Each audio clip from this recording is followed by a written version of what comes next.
എൻ്റെ തെരഞ്ഞെടുപ്പിലെ സ്ട്രാറ്റജി എല്ലാം തീരുമാനിച്ചത് ഞാൻ തന്നെയാണ്. എന്താണ് അതിൻ്റെ കാര്യം? എൻ്റെ മുൻപരിചയം ഒന്നുമില്ല. ആ ധൈര്യം എങ്ങനെ ഉണ്ട്? അതെന്തോ എനിക്കിങ്ങനെ ദൈവത്തിൽ നിന്നൊരു വിളി കിട്ടുന്നൊരു സ്വഭാവമുണ്ട് എനിക്ക്. അങ്ങനെ ഒരു അനുഗ്രഹമുണ്ട്. കാരണം അങ്ങനെ ഒരു വിളി കിട്ടി ഇന്നത് സംസാരിച്ചു. ഈ കാര്യങ്ങളെല്ലാം പച്ചയ്ക്ക് എല്ലാം ഓപ്പണായിട്ട് പറഞ്ഞു. എങ്ങനെയാണ് അവിടെ പോയത്, കാറിൽ പോയത്, എങ്ങനെയാണ് അവരെ പിക്കപ്പ് ചെയ്തത്, എവിടെയാണ് കൊണ്ടുപോയത്, എന്താ നടന്നത്, എല്ലാം പറഞ്ഞു. ഇതെല്ലാം പറഞ്ഞപ്പോഴത്തേക്ക് നേരെ എൻ്റെ ഹസ്ബൻഡ് നേരെ മിനിസ്റ്റർ എന്ന് പറയുന്ന ആള് അയാളുടെ കാലിലോട്ട് വീണ് മാപ്പ് ക്ഷമിക്കണം, തെറ്റുപറ്റിപ്പോയി. അതൊക്കെ ചുമ്മാ പറയുന്നില്ല. ഏത് കത്ത് ഞാൻ കണ്ടിട്ടുമില്ലാത്തൊരു കത്താണ്. ഞാനിതൊന്നും കണ്ടിട്ടുമില്ല.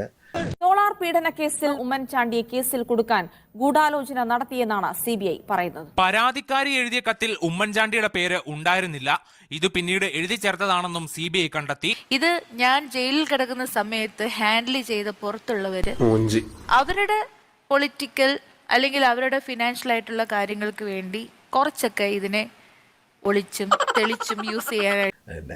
എന്നെ പറ്റിയിട്ട് ഒരു സ്ത്രീ മോശം പറഞ്ഞില്ല എന്ന് കരുതി അതിൻ്റെ അർത്ഥം ഞാൻ എൻ്റെ ഭാഗമാണ്. അവർക്ക് എന്തോ എന്നോടൊരു മമത, ഒരു സ്നേഹമോ ഒരു ബഹുമാനമോ അല്ലെങ്കിൽ ഒരു അനുകമ്പയോ തോന്നിയത് കൊണ്ടായിരിക്കാം എന്നെ ഒന്നും പറയാത്തത്. കൂടുതൽ എന്നെ ഞാനാക്കിയവരോടാണ് എനിക്ക് കടമ.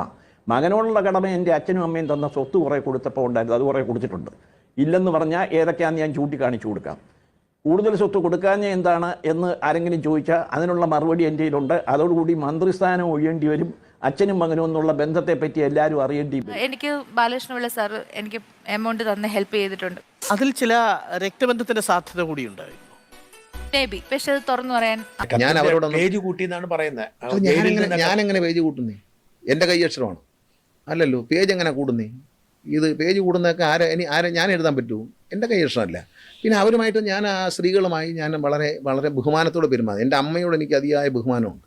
അതുകൊണ്ട് ഏതൊരു സ്ത്രീയോടും ഞാൻ സത്യസന്ധതയോടെയും മാന്യതയോടെയും പെരുമാറത്തുള്ളൂ, ബഹുമാനത്തോടെയും പെരുമാറത്തുള്ളൂ. അതുകൊണ്ട് സ്ത്രീകൾക്ക് എന്നോട് വെറുപ്പില്ല. നിന്റെ ആക്രാന്തൊക്കെ മാറിയോടാ? ഒന്ന് മിണ്ടായിരിക്കാൻ പറ്റും. എന്തോന്നു